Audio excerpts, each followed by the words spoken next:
Hi, my name is Vena. I'm originally from Rare, but I live in Nandi. I love listening to Today FM. Today FM rocks.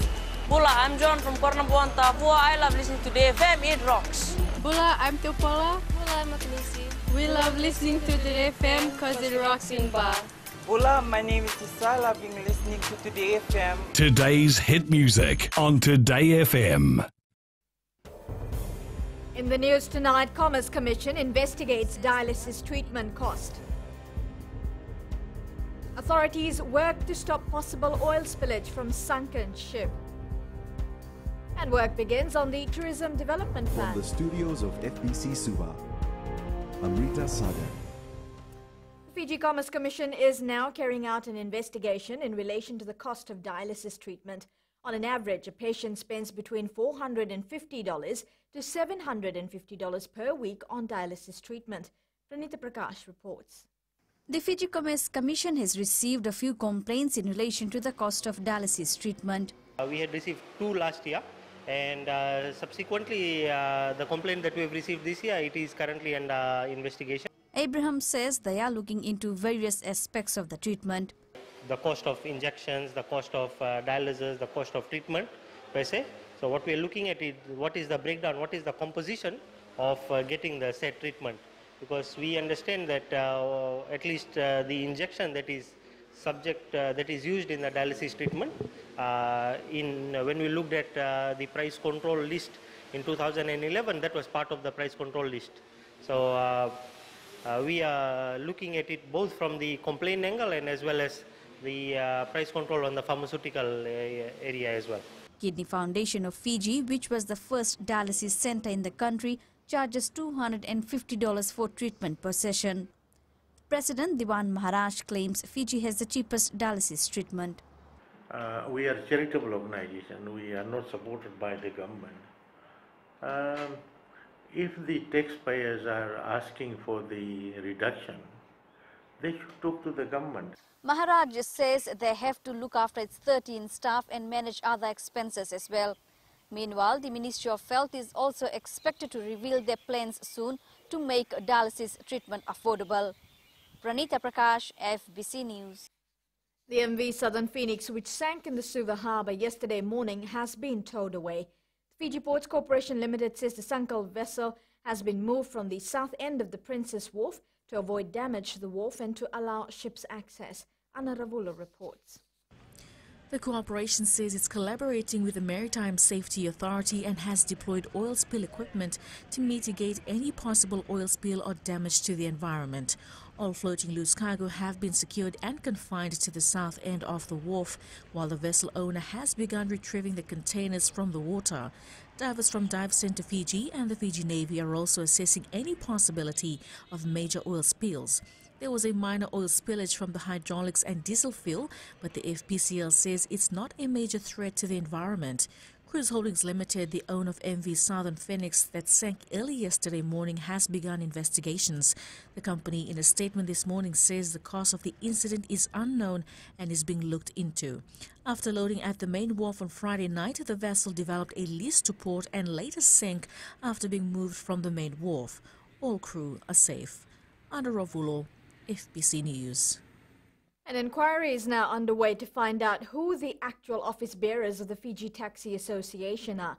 The association had called for an extraordinary general meeting in Nasinu today, but it was called off after issues were raised by 2 individuals through 2 separate correspondences to the Ministry of Industrial Relations. The Registrar of the Industrial Relations, Salasani Naunambuna, says both these individuals are claiming to be interim president of the association. She says a preliminary inquiry was held, however, she was not satisfied with the explanation. Work has begun on the Tourism Development Plan, or Fijian Tourism 2021, that will elevate the sector to a $2.2 billion industry in 4 years. Tourism Minister Fayaz Koya says one way to achieve this is to get the infrastructure right to match their ambition. Akasita Tale has more. Developments that are underway in the country has to be done in a sustainable way so it can also suit the tourism industry. Climate change is something that everybody is quite aware of around the world, and that again is at the forefront of our mind. we are lucky in some senses, but we are unlucky in some senses. We're at the mercy of the rest of the world. So when we do our development, it has to be with that borne in mind. When asked if the country's infrastructure development is going hand in hand with the goal of Fijian Tourism 2021, the minister had this to say. It definitely is. You know, it was always going to be that Nandi and Denarau, etc. I think we all know this. Denarau is at the forefront of our tourism industry, so that was always going to be the first. You know, and we never forget about the north. You know, there's a whole industry in that area. This comprehensive plan aims to address the fundamental issues for the continued development of our tourism industry and pursue new opportunities for growth. We see great opportunities for growth out of these markets, but given that there's been some uncertainty politically and economically, we are a long-haul destination for them and haven't picked up as bigger benefits as some of the other short-haul destinations have capitalised on with some of the security risks there. The strategies identified in the plan are the avenues for a bigger, better and more sustainable future for the industry. Ako si Tatale, FBC News. Still to come, week-long camp aims to empower youths.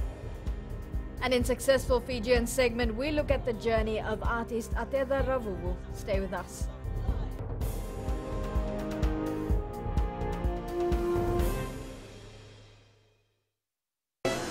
मिर्ची FM सबसे best station है।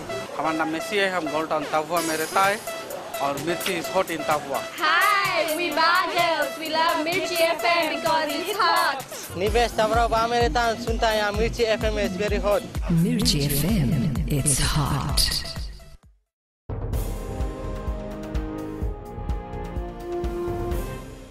A 29-year-old tourist who was on a honeymoon in Fiji allegedly drowned on Thursday afternoon. She was found floating by her husband while snorkeling. Attempts to revive her were futile and she was airlifted to the Lautoka hospital where she was pronounced dead. The Chinese embassy has been informed as investigation continues.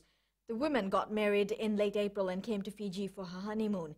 It is believed the husband had gone ashore to fix his camera, and when he returned, he found his wife floating in the waters. 25 students from the Central and the Southern Division took part in a week-long camp aimed at empowering them for a safe and secure Fiji. Tokasa Rainima reports the camp was organized by the Fiji Police Force Community Policing Team from the Nasinu Policing District. In line with the Blue Light concept of empowering youths, the camp, which was held at the Assemblies of God High School in Kinoya, was focused on education development growth empowerment. Students were taught about the importance of discipline and education. Be mentors to the other peers. We have empowered them on some of life skills, like the obedience. They learn through drills. Corporal Wanga says the activities were designed in a way that students had to interact with both the facilitators and their peers. 19-year-old Sikeli Radolo says he is grateful to be part of the camp. It can help us in our career path. For example, our attitude and discipline and your listening skills. If you have a right attitude, it can determine your destination tomorrow.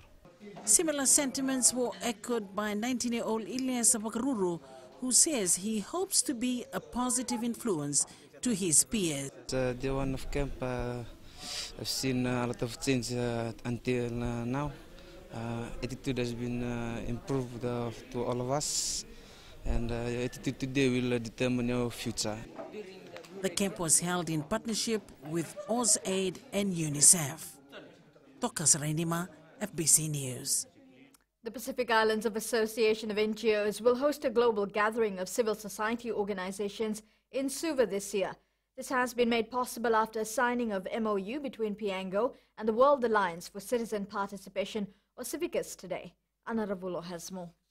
Society we consider. As the International Civil Society Week will be celebrated at the end of the year, the Piango Executive Director says this is an important event given that Fiji has taken the presidency of COP23. This December meeting comes in a few weeks immediately after COP23.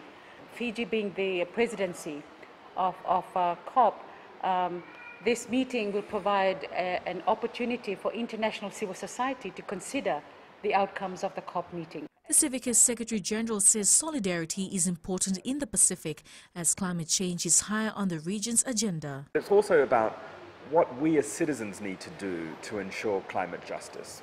As I said, governments have a role to play, business has a role to play, but communities and citizens also have an incredibly important role to play. It's about coming up with solutions around cleaner technology, about adaptation, about responding to the negative impacts of climate change. International Civil Society Week will be held from the 4th to the 7th of December and is expected to have more than 1,000 participants. Anna Ravulo, FBC News. Do not be afraid to dream the dream, and if you dream, work hard and make it true.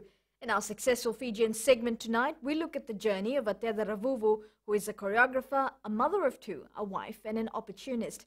Ropate Valeme with this success story. Successful Fijians is brought to you by the Fiji Development Bank, your partner in progress. Ateda Ravuvu grew up surrounded by a family who were music lovers, but she decided to take art to the next level.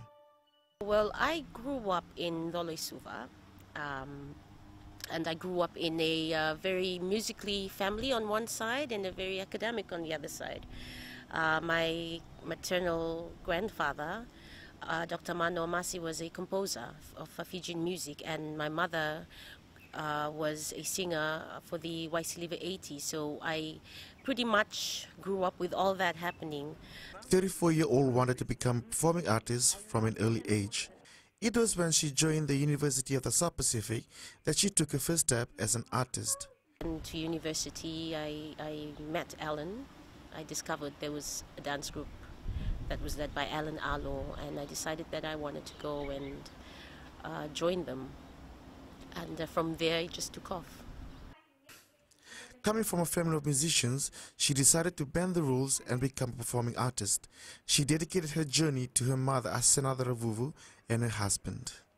I was a very timid child, I was very shy. I couldn't express myself and voice my opinions as a child, so that kind of became my outlet. I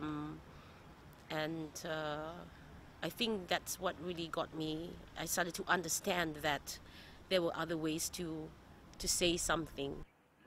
Ravuvu says she encountered many obstacles trying to achieve her dream. The acceptance of performing art as a way of earning a living was not appreciated when growing up.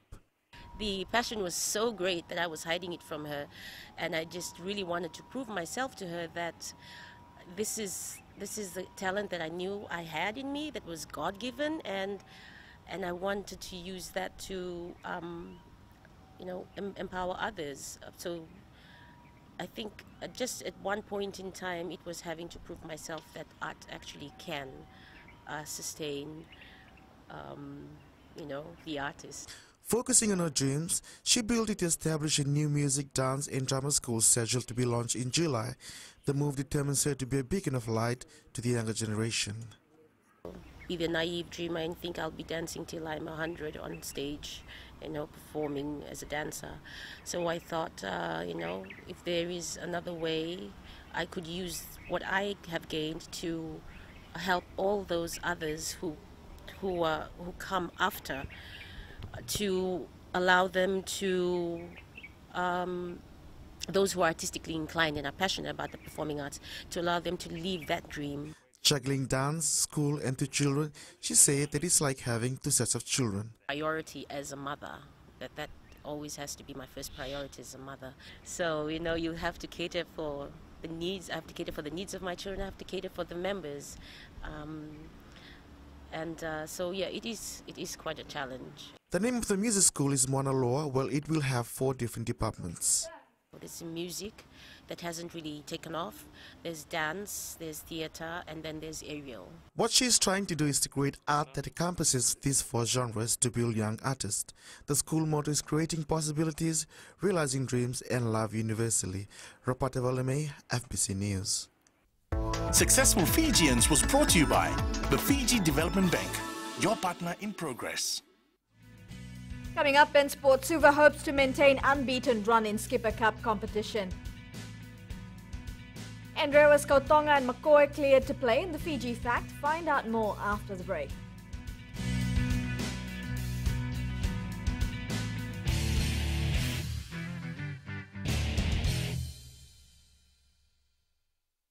I'm from Nepal and I love listening to Today FM. My name is Stanley Bedler and I'm from Australia, but I'm part Fijian from Rugby, and I love listening to Today FM Rocks. For the best music and less talk, we tune into Today FM in Nasalai Village. Today FM rocks. My name is Inai Ali and I'm from Ba, and I love the big breakfast on Today FM. I just love it and hope you love it too. My name is Jay from La Paz. I love listening to Today FM. Today FM rocks. My name is Naushin and I'm from Sambeto, and I love Today FM. Today FM rocks. Today's hit music on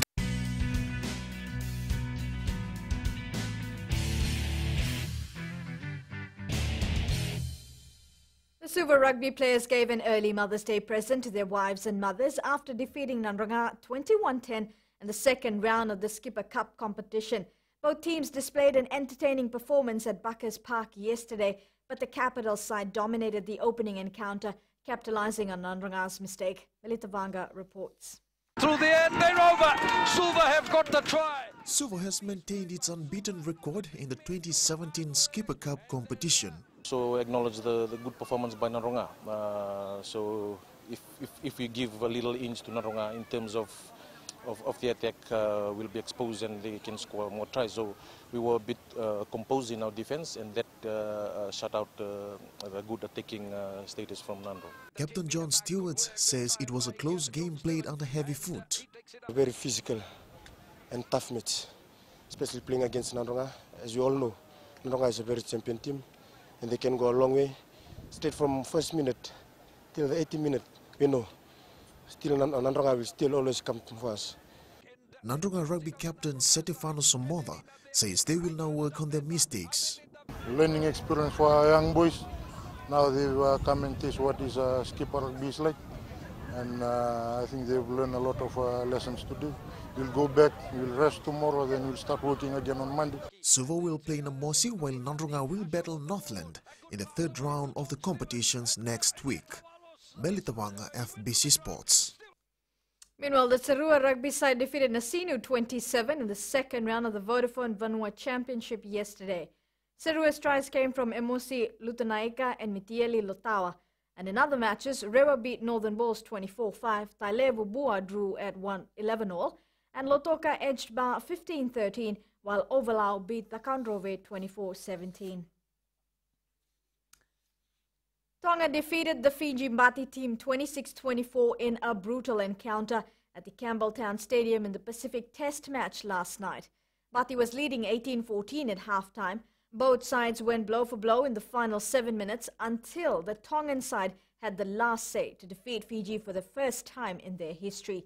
Fiji's tries came from William Mekikau, James Tora, Ben Nakumbuwai and Daniel Saifiti. In other matches, Papua New Guinea beat Cook Islands 30-22. England defeated Samoa 30-10. The New Zealand under-20 rugby team won the Oceania Championship title for the third consecutive year after beating Australia 43-6 last night in the final. New Zealand again showed why they will be a sight to watch in Georgia later this month. Meanwhile, Samoa scored 4 late tries to seal a 39-29 victory over Fiji to finish third in the standings.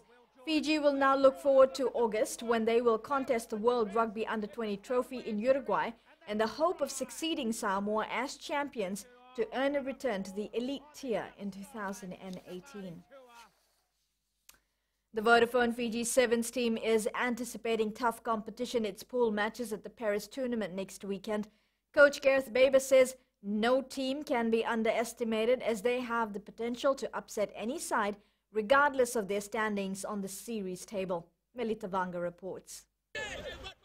Fiji Sevens team will face Samoa in its first pool match, and they know very well the potential of their opponents, who are guided by Sir Gordon Tiggins. Obviously they've grown in confidence and they've grown in the way that they play, but we've got experience and young players. It'll be the first time for some of them that they've played against Samoa, but Look, we certainly go if we get our systems right and we get our mentality right going into the tournament, and we're accurate with what we do, and we're humble enough and respectful enough of Samoa to make sure that we know they can beat us anytime that they turn it on. So we're going to have to be at the top of our game.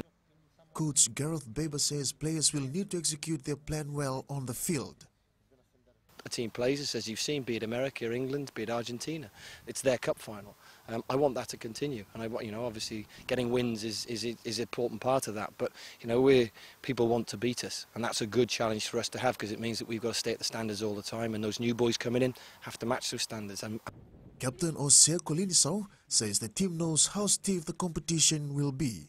Focus on one game at a time, and like you said, you cannot underestimate any team in the series now. It's a really competitive series, and we're just working on our mistakes and our weaknesses from the last 2 legs in Hong Kong. Fiji is pooled with Australia, Samoa and Russia in Pool D.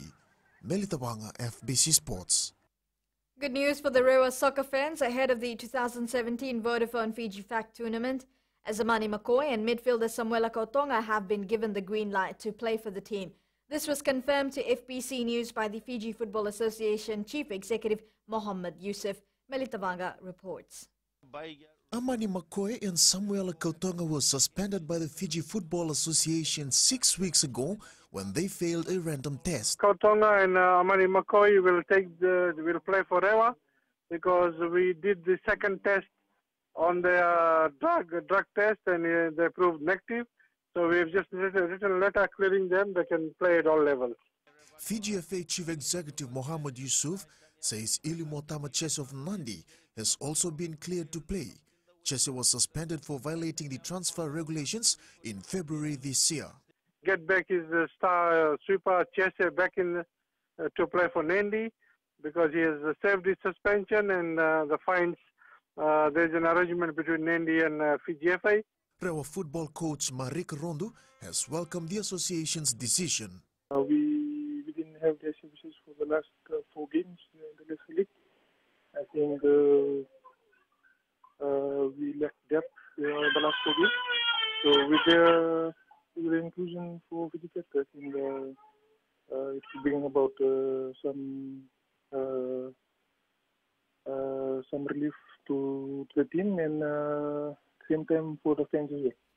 The tournament kicks off at 1 p.m. on Friday, where Suva takes on Raki Raki in the opening match at Ratu Thakombo Park in Nosori.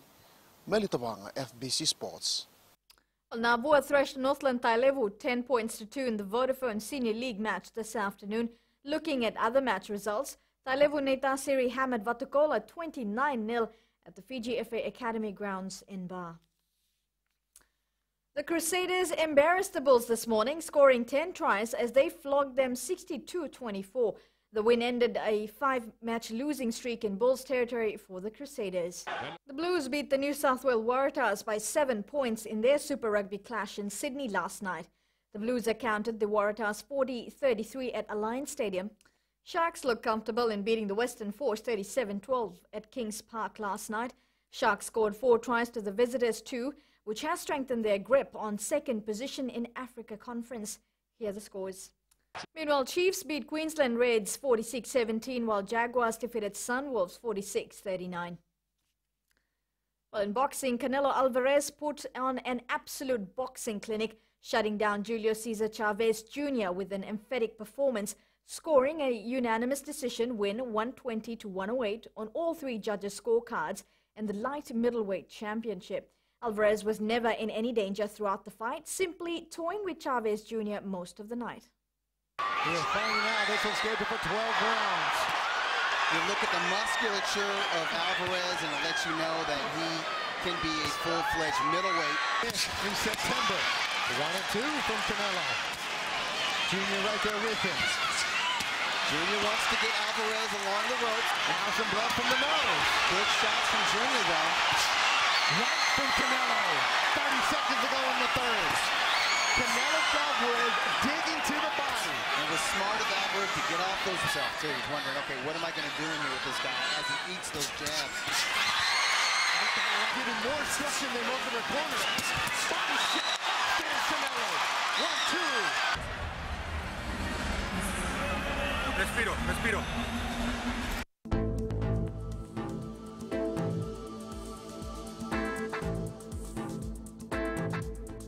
Showers were experienced over Vanuatu, Lao and the Lomaiviti group, the interior and eastern parts of other larger islands. Elsewhere, cloudy conditions were experienced today. And in the Western Division, it was a clear day, but some showers were experienced in the afternoon and evening period. Temperatures remained above 30 degrees. From Pacific Harbour to Suva, mixed weather prevailed. There was a fair bit of rain and sun. In the Northern Division, it was mainly cloudy and isolated showers were experienced. Lambasa recorded a temperature of 30 degrees, while Savasavu was the coolest at 27 degrees.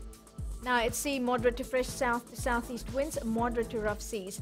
And the next low tide is at 10:36 tonight, with a high tide at 4:53 tomorrow morning. The outlook for tomorrow: occasional rain and few thunderstorms over Vanuatu, Kandavu, Northern Lao and Lomaiviti group, the eastern parts and interior of the other larger islands.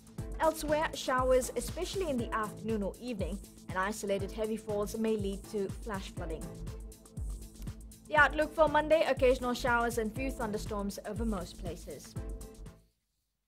Recapping the main stories: Commerce Commission investigates dialysis treatment cost. Authorities work to stop possible oil spillage from sunken ship, and work begins on the tourism development plan. For these stories and others, you can tune in daily to our sister radio station Gold FM. To our poll question: are we doing enough to help people with depression? Visit our FBC website to answer. Or you can send us newsworthy pictures and videos on email fbcnews@fbc.com.fj, or share it with us via our Facebook page FBC News. Or you can also follow and tweet us your news tips at FBC News, or simply hashtag FBC News. Until next time, good night.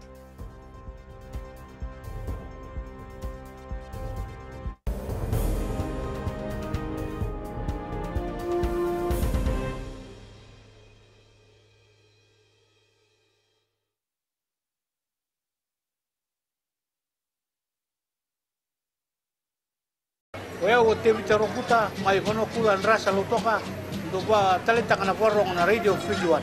Bulan arango pina mai koraviri nandi au talitaka na warong na radio Fijian na programa ni masmasu na mataklailai.